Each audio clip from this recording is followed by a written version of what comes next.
భారతదేశము. భారతదేశంలో మనం పవిత్ర గోదావరి తీరంలో ఉన్నాము.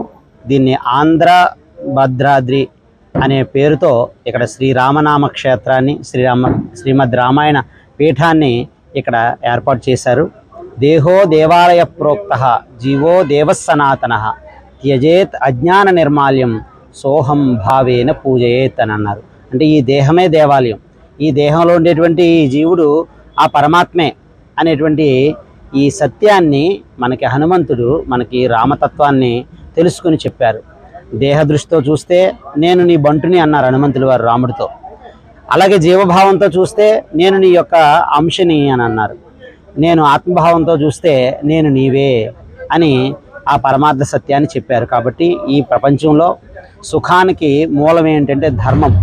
అలాంటి వైదిక ధర్మాన్ని మనందరం కూడా సమష్టిగా ఆచరించి మనందరి జీవితాలని కూడా ధర్మమయంగా స్వధర్మ ఆచరణలో యథాశక్తి మనందరం కూడా ప్రయత్నం చేస్తూ సమష్టిగా సమాజ ధర్మం, సమాజంలో కూడా శాంతి, ధర్మము, సత్యము ప్రతిష్ట కావడానికి మనందరి యొక్క భజన, భక్తి, రామనామ స్మరణ, రామనామం యొక్క లిఖితమైనటువంటి జపము ఇత్యాదులన్నీ కూడా లోక క్షేమానికి, లోక కళ్యాణానికి కారణం. కాబట్టి మనందరం కూడా అలాంటి రామకార్యంలో మన వంతు భాగంగా ఇక్కడ ఆంధ్ర భద్రాద్రి క్షేత్ర నిర్మాణంలో భవిష్యత్ తరాలకి ఈ వైదిక ధర్మాన్ని, సనాతన ధర్మాన్ని అందించడానికి మన వంతు సహాయ సహకారాలు అందించి బాధ్యతగా అందరూ శాంతిగా ఉండాలి, లోకమంతా సుఖంగా ఉండాలి అనేటువంటి మహామంత్రం, లోకాః సమస్తాః సుఖినో భవంతు అనేటువంటి మహామంత్రంతో, సర్వే జనాః సుఖినో భవంతు అనేటువంటి మహామంత్రంతో ఈ క్షేత్రం రూపుదిద్దుకుంటూ ఉంది.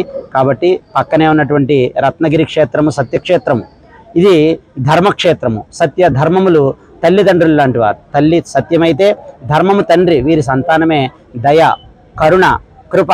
కాబట్టి సమాజము యందు, సమాజంలో ఉండేటువంటి జనుల యందు, దీనుల యందు దయ, కృప, జాలి కావాలి. కాబట్టి వాళ్ళని ఈ జన్మ కాదు అన్ని జన్మలు ఆనందంగా, సుఖంగా, శాంతిగా ఉండేటట్టుగా చేయాలంటే దానికి కారణం ఏమిటంటే మనందరూ సనాతన ధర్మాన్ని ఆచరించి జీవించాలి. అదే మనందరి యొక్క శాంతికి, సుఖానికి మూలము అని మనకి రామచంద్రుల వారు జీవితంలో ఆచరించి చూపించారు. ఆ ఆచరణని మనం కూడా జీవించి మనం భవిష్యత్ తరాలకు అందించడానికి మన వంతు ప్రయత్నం చేద్దాం. లోకాః సమస్తాః సుఖినో భవంతు. మనందరికీ తెలుసు, ప్రతిపాడు హైవే నరేంద్రకొండ మీద శ్రీమద్ రామాయణ పీఠం ఆధ్వర్యంలో గతంలో శ్రీరామ నామస్తూపం, మహాస్తూపాన్ని ఇక్కడ నిర్మాణం చేయడం జరిగింది. తాత్కాలిక శ్రీరామ మందిరం కూడా ఏర్పాటు చేయడం జరిగింది.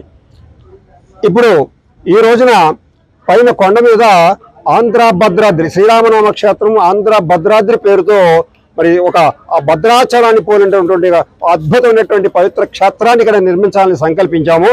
అది గత ఫిబ్రవరి 4 నుంచి కూడా ఇక్కడ నిర్మాణ కార్యక్రమాలు జరుగుతున్నాయి. ఈ రోజున ముఖ్యంగా మొత్తం ఆలయానికి, నూతన ఆలయానికి స్లాబ్ వేసే పని. ఎందుకంటే సుమారు 5000 చదరపు అడుగుల మండపం కలిగినటువంటి ఈ నూతన ఆలయ నిర్మాణంలో ఈ రోజున స్లాబ్ వేయడం జరుగుతుంది. ఇప్పుడు స్లాబ్ వేసే కార్యక్రమం జరుగుతుంది. ఆ సందర్భంగా ఇక్కడ మన రామక్షేత్రంలో మరి ఉదయం నుంచి కూడా హరినామ సంకీర్తన, రామనామ సంకీర్తన, భజనలు, పారాయణ, ఇత్యాది చెట్టు భజన, మరి ఇలాంటి కార్యక్రమాలతో ఆ శ్రీరామచంద్రుడిని స్మరిస్తూ కీర్తిస్తూ కూడా ఇక్కడ కార్యక్రమాలు ఏర్పాటు చేయడం జరిగింది. ఈ కార్యక్రమానికి ముఖ్య అతిథిగా మన స్థానిక శాసనసభ్యురాలు శ్రీమతి వరుపుల సత్యప్రభారాజా గారు ఇచ్చేశారు. వారికి ధన్యవాదాలు తెలియజేస్తున్నాం. అట్లాగే ఈ కార్యక్రమం, స్లాబ్ కార్యక్రమం అయిపోయిన తర్వాత తదుపరి ఇంకా కార్యక్రమం యథావిధిగా నిర్మాణ కార్యక్రమం యథావిధిగా జరుగుతుంది. ఎందరో మంది దాతలు సహాయపడుతున్నారు. మరి ఈ యొక్క పవిత్ర యజ్ఞం, ఈ యజ్ఞంలో ఎంతో మంది దాతలు వచ్చి విరాళాలు ఇస్తున్నారు. దాతలారా, శ్రీరామ భక్తులారా, ఇంకా ఎంతో పని మిగిలింది. సుమారు 2 కోట్ల రూపాయల ప్రాజెక్ట్ ఇది. అందరూ కూడా భక్తి ప్రపత్తులతో వచ్చి ఈ క్షేత్రాన్ని దర్శించి మరి మీ తగు సహాయ సహకారం అందించి ధన రూపేణా కానీ, వస్తు రూపేణా కానీ, మరి సేవల రూపేణా కానీ, వస్తువు అంటే మరి సిమెంటు, ఇలాగా కాంక్రీటు వేయాల్సిన సామాన్లు, స్టీలు, ఇలాంటి వస్తు రూపేణా సహాయం చేయొచ్చు. అట్లాగే భవిష్యత్తులో ఈ క్షేత్రం అద్భుతమైనటువంటి ఒక ధార్మిక క్షేత్రంగా, ఆధ్యాత్మిక క్షేత్రంగా విలసిల్లుతుందని భక్తుల విశ్వాసం. మరి ఈ క్రమంలో మరి ఆ ఆలయానికి ఈ నిర్మాణ వ్యయంతో పాటు ఒక శాశ్వత నిధిని కూడా ఏర్పాటు చేయాలని ఈ రోజున సంకల్పించడం జరిగింది. ఆ శాశ్వత నిధికి అలాగే ధర్మకర్తల మండలి కూడా ఏర్పాటు చేయాలని జరిగింది. ఆ వివరాలు త్వరలో మళ్ళీ మేము ప్రకటిస్తాము.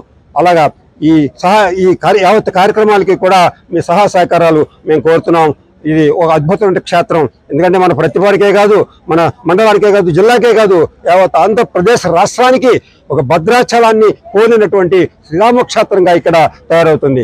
ఎంతో మంది సేవకులు ఇక్కడ కష్టపడుతున్నారు. మరి వారందరికీ కూడా పేరు పేరున వివరాలు ఇచ్చిన దాతలకు పేరు పేరున మరి ఈ క్షేత్రం పట్ల ఒక మంచి సదభిప్రాయం కలిగినటువంటి శ్రేయోభిలాషులకి అందరికీ కూడా మేము ధన్యవాదాలు, కృతజ్ఞతాపూర్వక వందనాలు తెలియజేస్తున్నాం. జై శ్రీరామ్.